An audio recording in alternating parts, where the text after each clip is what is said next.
Bismillahirrahmanirrahim. Kembali bersama saya dengan Ibu Danti dari SMK Negeri 13 Bandung.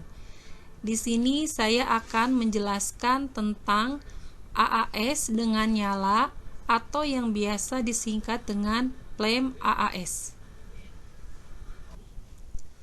AAS atau Atomic Absorption Spectrophotometry atau dalam bahasa Indonesianya disebut dengan SSA, spektrofotometri serapan atom.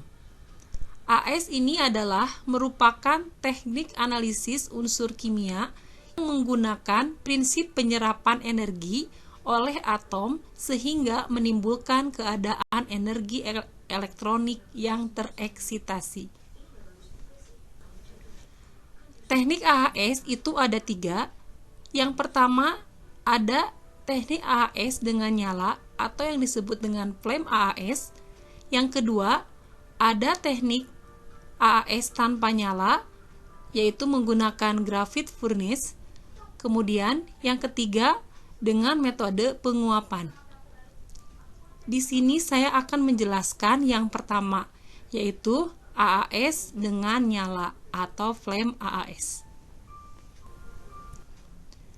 Flame AAS atau yang disingkat dengan FAAS umumnya digunakan untuk menentukan konsentrasi logam dalam larutan dalam rentang bagian per juta atau ppm atau bisa juga bagian per miliar atau ppb.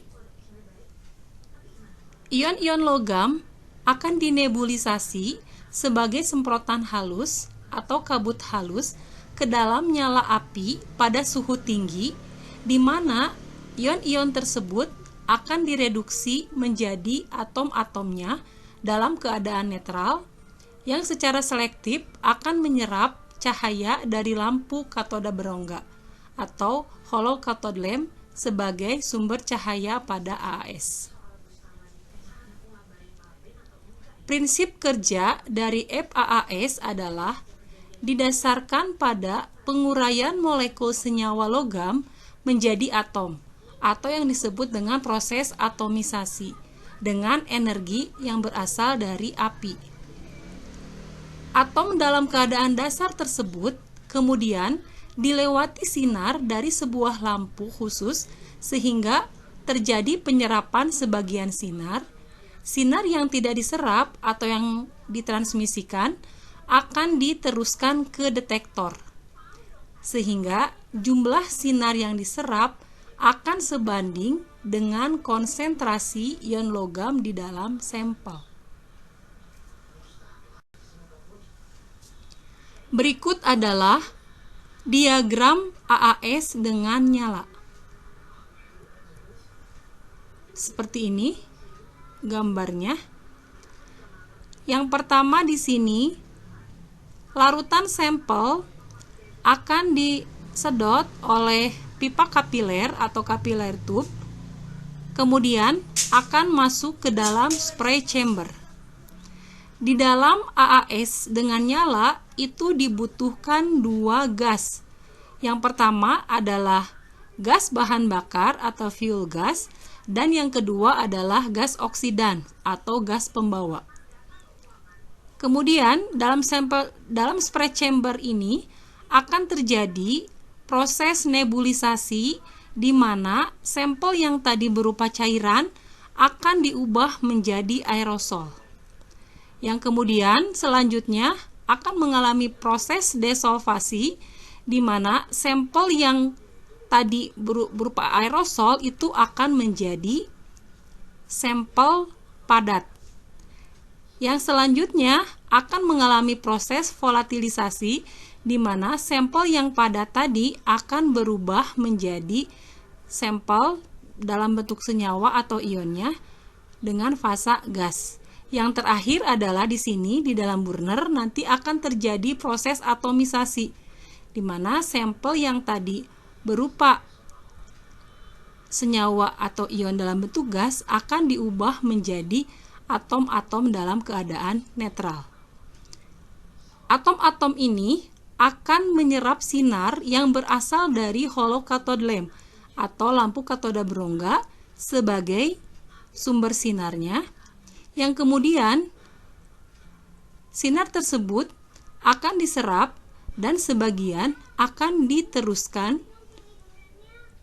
ke detektor, sehingga akan terbaca di dalam digital display sebagai absorban, yang kemudian akan bisa ditentukan konsentrasi dari ion logam tersebut. Bagian-bagian AAS dengan nyala, yang pertama itu adalah lampu katoda berongga atau yang disebut dengan hollow cathode lamp.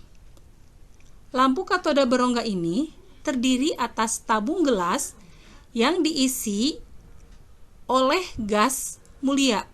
Biasanya gas yang dipakai adalah argon atau neon yang bertekanan rendah antara 4-10 torr.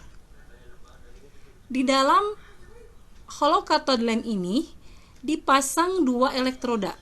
Yang satu sebagai katoda yang berasal dari logam murni dari unsur analit. Kemudian ada lagi anoda. Biasanya anoda ini terbuat dari logam wolfram atau tungsten. Lampu katoda berongga ini ada dua. Ada lampu katoda berongga yang monoelemen, artinya hanya ada satu unsur saja, dan ada juga yang multi elemen, lebih dari satu, biasanya 2 atau 3 elemen di dalamnya. Bagian yang kedua itu adalah ruang pengkabutan atau yang disebut dengan spray chamber. Dalam spray chamber ini dipasang peralatan yang terdiri atas satu, ada nebulizer. Ini fungsinya untuk memecahkan partikel menjadi yang lebih halus. Kemudian ada yang kedua yaitu flow spoiler berupa baling-baling yang berputar. Di sini fungsinya untuk mengemburkan butir atau partikel larutan yang kasar. Yang ketiga ada inlet dari fuel gas dan drain port. Ini adalah lubang pembuangan. Bagian yang ketiga ada yang disebut dengan pembakar atau burner. Pembakar ini biasanya alat yang digunakan untuk campuran gas. Biasanya di sini gasnya ada dua, yaitu gas bahan bakar dan gas oksidan. Nanti di sini akan dinyalakan di dalam pembakar, yang kemudian dalam nyala suhu yang tinggi itulah terjadi pembentukan atom-atom analit yang akan diukur. Atau di sini akan terjadi proses atomisasi. Alat ini biasanya terbuat dari logam yang tahan panas dan tahan korosi. Desain burner harus dapat mencegah masuknya nyala ke dalam ruang semprot. Bagian keempat itu adalah monokromator dan slit. Ini fungsinya adalah untuk mengisolir sebuah resonansi dari sekian banyak spektrum yang dihasilkan oleh lampu katoda berongga. Atau dengan kata lain, monokromator juga berfungsi untuk mengubah sinar polikromatis menjadi sinar yang monokromatis. Walaupun di sini sinarnya sudah monokromatis yang berasal dari hollow cathode lamp tadi, tapi di sini tetap harus ada monokromator karena ada pembakar. Di situ terjadi proses atomisasi dan ada api, sehingga sebelum masuk ke detektor sinar harus diubah dulu menjadi monokromatis di dalam monokromator. Bagian yang kelima itu adalah detektor. Detektor yang biasa digunakan dalam AAS adalah berupa photomultiplier. Ini jauh lebih peka daripada tabung foto biasa dan responnya juga sangat cepat, antara 10-9 detik. Fungsi detektor adalah untuk mengubah energi radiasi yang jatuh pada detektor menjadi sinyal elektrik atau perubahan panas. Nah, di sini ada cara mengoperasikan AAS dengan nyala. Yang pertama adalah nyalakan blower atau ducting, nyalakan komputer, nyalakan UPS atau stabilizer, kemudian buka baut pada kompresor.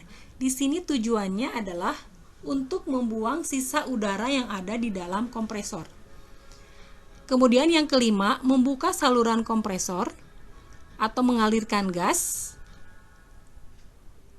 Kemudian membuka saluran gas asetilen sebagai gas pembawa.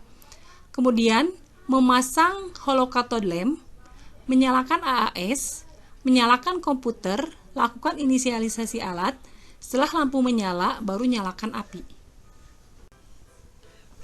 Nah, ini adalah gambar cara pengukuran AAS dengan nyala yang ada di SMKN 13 Bandung. Di sini adalah alatnya itu merek Shimazu, tipenya AA6300.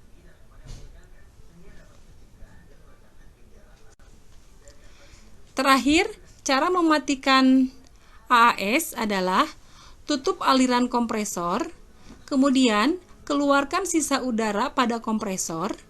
Yang ketiga, tutup aliran gas bahan bakar atau biasanya gas asetilen yang dipakai.